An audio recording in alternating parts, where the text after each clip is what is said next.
Welcome to Innovation and Leadership. I'm Jess Larson. This is part 2 of our interview with Jillian Gibbs. The way we encourage them to kind of see beyond their practice, whether it's a video person or an experiential person or a print production person, is that we've made the teams about 7 years ago. We started making these integrated teams at the company so that we all learn from each other. If you missed part 1, please go back and listen and hear about the major accomplishments. She's built this organization across 48 cities and 160 staff, advising on over $1 billion of content execution. And Jillian, maybe we should start with that. Can you talk about, as you think about advising on content execution, what are some of the mistakes that you see the most common out there? That's a very interesting question. I'd say marketers. So our clients are marketers who work for big advertising organizations in all types of fields, from automobiles to beauty products to consumer packaged goods and sports brands and technology and insurance, it runs the gamut. And I'd say one common theme that we're seeing is that there is a need to improve upon the way that content is created so that you can make more content and not have to spend more. So you can make more content and reach the consumers. You can afford to trash what you've done once you learn about it and then produce new content. And the only way to do that, because the old way of producing content is very expensive, going to a high-end TV commercial director, and spending, $20,000 a day on a director or high-end photographer it's impractical to think that you can afford to keep going back to that type of production company. And so going to companies that have an engine of producing content and can produce and edit and distribute the content for you is a very different model. And I think there's still a place for the high-end directors and photographers out there to produce content for marketers. But if I look at if I look at a pie, the advertising pie, and a marketer's spend, I'd say that the majority of it, say 80% of it, is going to go to e-commerce, influencers, versioning and adapting and revising existing content, and that and consumer-generated content and content engines and so on, and e-commerce. I think I might have mentioned that, but only 20% of that would be dedicated to the high-end photographer, director type people. So a traditional marketer will go typically to a traditional advertising agency and to a traditional director or production company. And I think that has to change.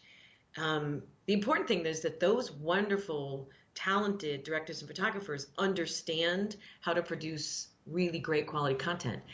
And so we have to help them to be better about producing content that's going to be able to be revised or edited or repurposed for different platforms with maybe different stories.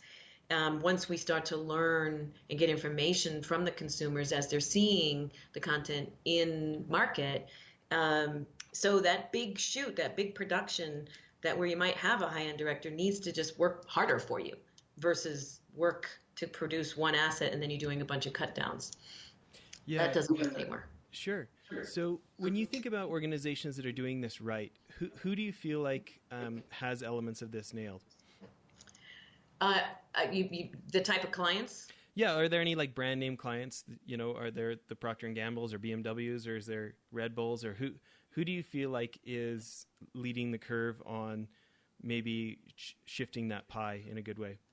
I would say I often call it the transformation meter. Like there's every client, we have 62 clients right now. Every single one of them is at a different stage of their transformation into this new modern creative production ecosystem. And we have some that are, still modestly trying to work in the same old way and dabbling in 10-20% of their marketing spend in innovation, and then we have others who are sort of up on the 80% of transformation. And I would say, and those companies are still, every 6 months or so, they're still changing the way they're doing things, and it's a lot to manage. It's a lot to handle. I'd say the companies that are doing it well are, I can't say that I would want to call out one company. I would say, because everybody is, I don't want to put them on the spot, but Sure. I think everybody's sort of trying to just evolve and push and change. And if they stood out, they're only going to stand out for now. When it's 6 months, they're going to have to change again. So yeah. Well, I want to know more about this idea of going to the folks who have a more efficient engine for putting out that quality content. Mm-hmm. Can you give me an example? Like, is this a different kind of agency, or are you saying go more to like the kind of Contently's of the world, or who does that actually look like? Great question. I think there are several Contently type companies out there, that content creators or content aggregators, but that's only one piece of the pie. I think the companies that are doing it really well and looking at how to support a brand are companies like Media Monks, companies like Me and Mr. Jones, Accenture Interactive.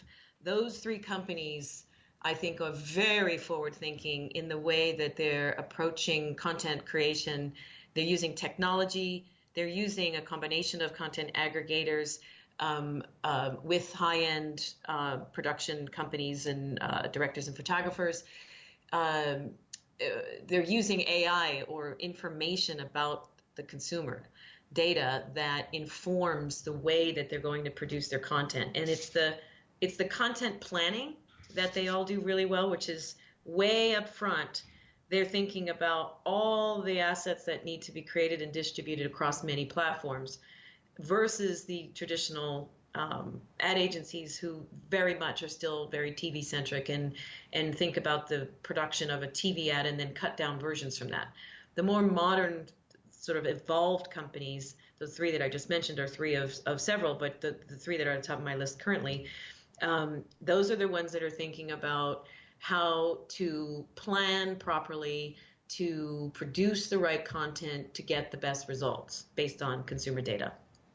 And just for my own clarification, do you have a brand that's a client and you're advising them how much they should do with Accenture Interactive versus how much over here? Is that your role there, or am I misunderstanding that? Yeah. So we would sit with the brand and we would look at what they're trying to achieve. And because we sit at sort of above the fray, right? We have no ties to any production company or agency. The client is our client, the advertiser is our client who pays us. So we have a vested interest in helping them to be successful by helping them to make informed decisions. And by helping them to sort of navigate, as if we were the conductor of an orchestra, to use a music reference. Mm-hmm. You have all the conductor needs to know how to play every single instrument in that orchestra. So for us, being production experts, we know how to produce all the types of content and do it really well. So we sit in the position of the conductor, though, and we help each of those instruments or production supplier in the supply chain, the creative production ecosystem, to be effective, and so that they're standing out, the crescendo happens for them when it needs to. And then, we redirect the content creation to the right group so that it's the appropriate group for the marketer. Does that make sense? Yeah. Okay. And then my question, I guess I'm fascinated with different business models. My question is, that brand, what's the measure of success? Why is it that they like you so much and they keep hiring you year after year? How is success measured in that relationship? We have several different ways that we measure success. One is that the first one is that we are educating, or I like to say increasing the production IQ of the marketers in the marketing organization. The procurement teams are very much a part of the marketing organization. So educating them on how they can make an impact on the marketing organization is important as well.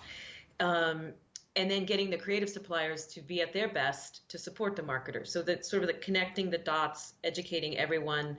APR does we do a lot of research, a lot of white papers, supporting industry associations in the same way. So even companies that aren't our clients are benefiting from the knowledge that we're sharing through the WFA and the ANA, which are industry organizations, and ISBA and the ACA and so on. So I think that's the biggest thing, is increasing the production IQ. The second is helping them to be most efficient. So they're actually measuring their savings. We're measuring it for them. And it's not just the savings that APR brings, but the savings that they achieve through working smarter with all these organizations across their ecosystem. The savings are important. The timeliness, the responsiveness, because everything happens so quickly. We often, when we're involved, initially someone will say, well, we don't want to add another entity and slow down the process. We actually help speed up the process because we're helping everyone to understand enough information and have enough information so that they can make informed decisions quickly. And, somebody who has to say, let's shoot something in Rio de Janeiro that is a place they've never been before, and we could say, yes, the agency's got a great idea to do it there, and here's why we support their decision. Then the client, the marketer, is feeling much more comfortable in their own skin to say, okay, I'm going to make this investment. I'm okay signing on this line so that we produce this content in a place I've never been before.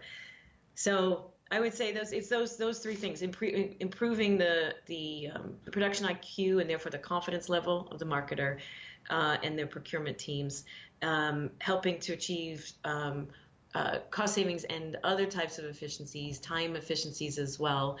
And I'd say the third thing is helping them to look to see the future and the trends, so that they can prepare. So the planning is really important. What partners they should work with, how they should work with them.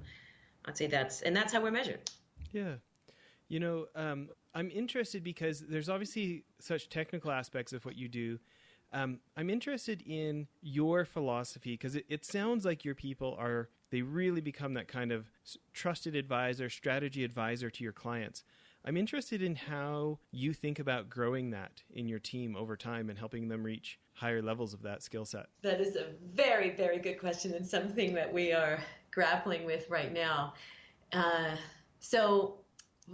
Everyone who works at the company, so you've got 180 plus people, and they're all very interested in continued learning.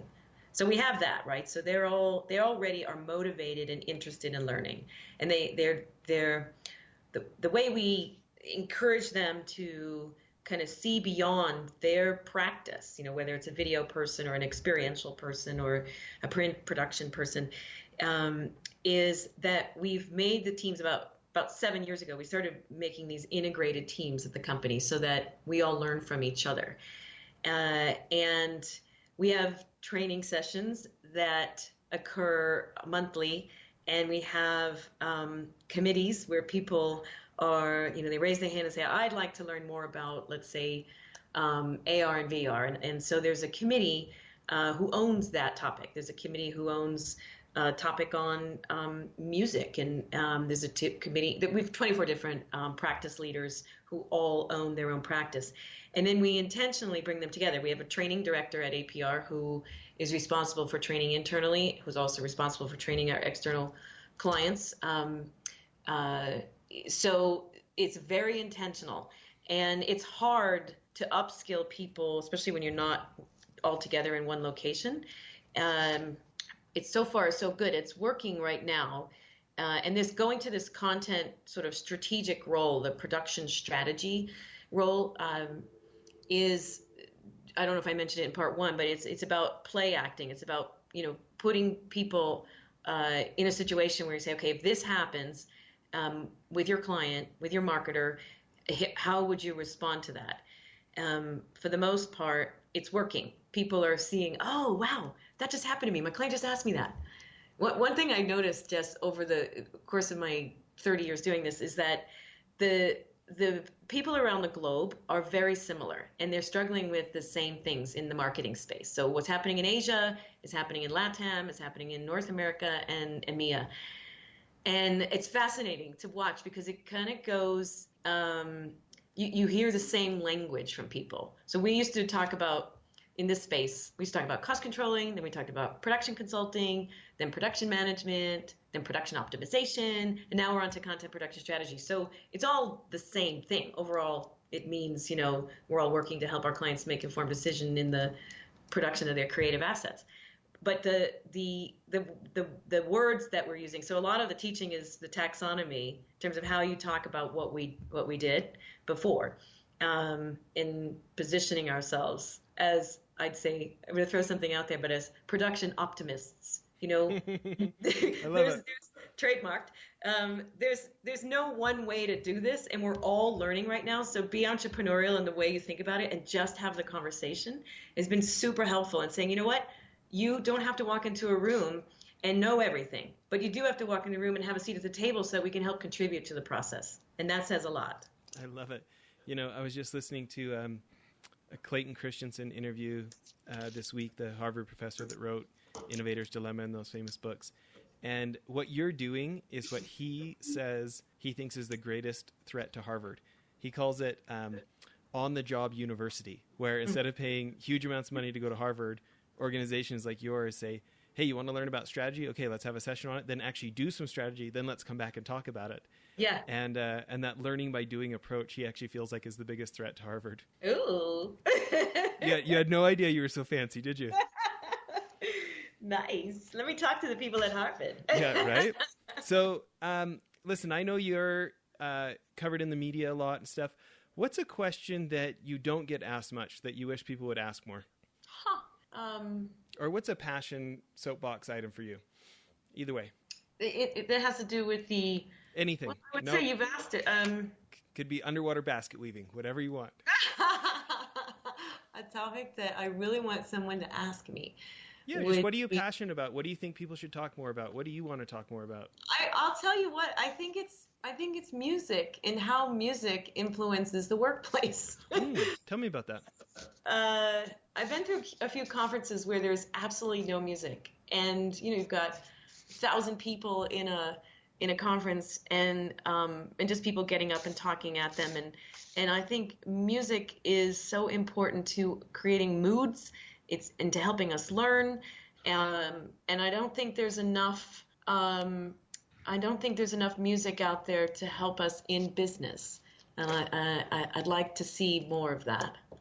Like, I brought it up to the conference I was at, and I said, I think music would be really useful here, and it was a women's conference. You have a lot of women leaders in this room, and we are all inspired and moved by music, and yet you're not using music. And can I talk to you about how to do that? And it just went, because if you the business mind, it's so left brain that the right brain sort of and the left brain together are always the best, I think, leaders who mix both. And so if you're saying what I just said to someone who's very left-brained and analytical and logical, then they don't necessarily can feel the importance of music. I'd like to talk about that. Well, it's interesting, the innovation literature that's out there and most of our own experiences. We don't typically get breakthrough ideas by hanging out with the people who think the same as us. It's across disciplines. It's being inspired or learning stories from folks who do something completely different from us. That somebody who's had a slow hunch for years typically finally meets the other half of their idea. I'm interested in what musicians inspire you, or any musicians' lives or stories inspire you. Well, to me, what you just said, though, is really important, and it doesn't have anything to do with musicians. It has to do with people, which is that about a year ago, I made an intention to meet other people like me, like innovators, people who have they're entrepreneurs, or they've built and sold their company or multiple companies, and they're on the other side of it. Or I listened to several podcasts about like how they make this, how they do that. And I say that the important thing for us is what you just said, which is to get exposed to people who are not like us. but who are like-minded in the sense that they want to meet other people who are not like them. And I started to spread the word about a year ago, and it took about 5 or 6 months before people started making introductions to me, to other people. And now my network has expanded, and I've been invited to, wonderful groups of people just sitting around, other business leaders, business owners who, just have dinner and have a conversation. It doesn't have to be about a specific topic, but you end up meeting someone who like you said, it's like the other half of you, or wow, I didn't even know that existed, but it just opens up your mind and your eyes to see things differently. And I think all of us need to do more and more of that. Super helpful. Probably my favorite book on that subject is by Stephen Johnson. It's called Where Good Ideas Come From. Mm-hmm. And for people who aren't book readers, the Royal Society for the Arts, the RSA Animate, did one of those whiteboard videos of it that's amazingly good. But it's actually kind of why I built the podcast this way, was to try and hear from high achievers from as many different disciplines as I could, mm-hmm. for kind of that exact reason, to see if I could bump into some great idea that I never would have thought of, Yeah, that's wonderful. And I think it seems so simple, but it's so profound. And I think we all should be dedicating some part of our time to doing that. I mean, you can get that from sitting on boards because you have other people. You can get it from organizations like Vistage and things like that. But I think you can do it on your own too. Just getting a group of people together who, I was just talking to I have a guy that I use in Denver who's a limo driver, and he's originally from a foreign country whose name I'm forgetting. But he's an immigrant. He immigrated to the U.S. and he started his business 15 years ago. I hired him and I've been using him ever since. And he said to me, he picked me up from the airport the other day and he said, he's got a lot of questions about having employees. And I said, well, why don't you talk to people? And he said, well, I don't know how to do that. And I'm going to take him out for coffee and say, here's how you do that. It's really simple. And you can learn so much just by talking to other people. And he's got barriers up because he doesn't want to reveal some of his trade secrets. I'm like, you don't have to meet with your competitors. Just meet with other people, just people. It doesn't seem natural for him. So I think there's something there to getting people to do that more. I love it. Well, listen, for people who want to find out more about you guys, there's obviously the website, aprco.com. Mm-hmm. I know you're all over social. Is the website probably the best place, or what's the best place for people who want to connect? We have a LinkedIn page that's really great, Facebook page as well. And I'm happy to give my email if people want to reach out to me directly. But LinkedIn is actually the best way to get me, to get my attention, because I don't see all my emails. So that's an important thing to know. But my email is jgibbs@aprco.com. I love it. Well, thanks for doing this. Thanks, Jess. It was really a delight to talk to you. Thank you. Well, that's it for the episode. One other thing I wanted to tell you about, if you'll remember the guys from Convoy in episodes back, Ken Free and Trent Mano, I went on one of their CEO trips to New York, and I met a guy named Brent Thompson, very successful entrepreneur. He was former CEO of Jive Communications, big company now, I think $300 or $400 million. Anyways, he started a new company called blipbillboards.com. I'm super stoked they're a sponsor now. But I remember a year and some ago when I met him, I thought it was genius. Instead of having to buy 6 months or a year's worth of billboard for thousands of dollars, you can buy 8 seconds at a time for like 10 or 20 cents. You pick what billboard you want it on, what time of day you want it to run. And it just puts so much power in the hands of marketers and CEOs who want to try something and see if it works. You can buy as many or as few as you want, change it as many times as you want. I think now our podcast is being advertised on billboards in like 18 different states because we have these guys as sponsors. We're pretty excited about it. Hope you check out blipbillboards.com. Thanks.